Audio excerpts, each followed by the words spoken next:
ayan, tapos na tayo. At madilim na. O, diba?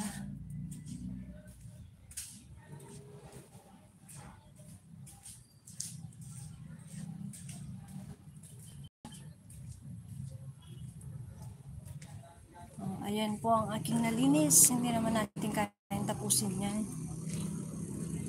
O, ayan.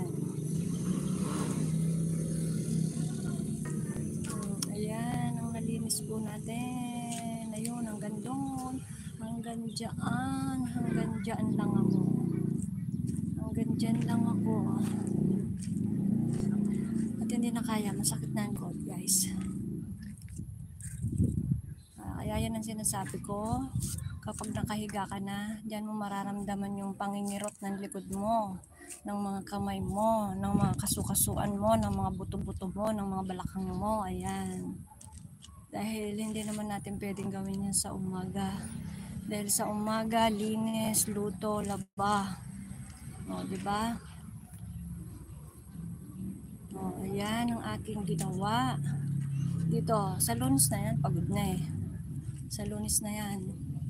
Sa Lunes na yan, pagod na. Ang haba niya, no? Ang ganda niya, no? Ang haba niyan sa Lunes. Hindi ko pa nga na-upload yung iba. Kaya hindi ko na siya ibinidyo. O, diba? O, ayan, mga bagong tanim yan. Mga bagong tanim yan. Yung mga yellow green na yan, bagong tanim yan. O, ayan.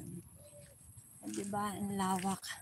Ang lawak ng linisan ko, ng taniman ko. Yung pa, sa gilid pa na yun, no?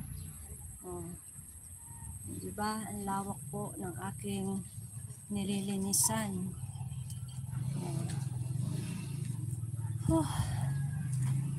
Napagod, guys. Nagugutom na ako. Yung ampalaya ko, guys, ayun, no? Oh, ang laki na. Ang laki na ng ampalaya ko. Oh, diba? Yung mga okra ko, nakailang harvest na ako dyan. Ang dami ko na pong na-harvest dyan. Ang dami na rin pong nakahingi at nakakuha dyan sa aking mga okra. Ang dami na, nakailang harvest na. Yan, ang dami pa rin bunga. O, diba, guys?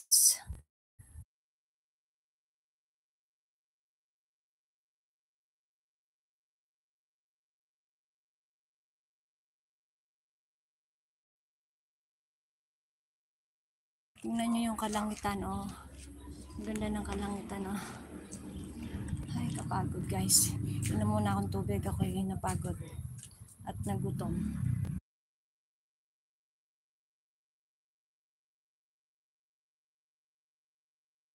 Ayan yung pinapagapang, oh. Ito yung tinanim ko kanina, oh. Oh, ayan. Diba?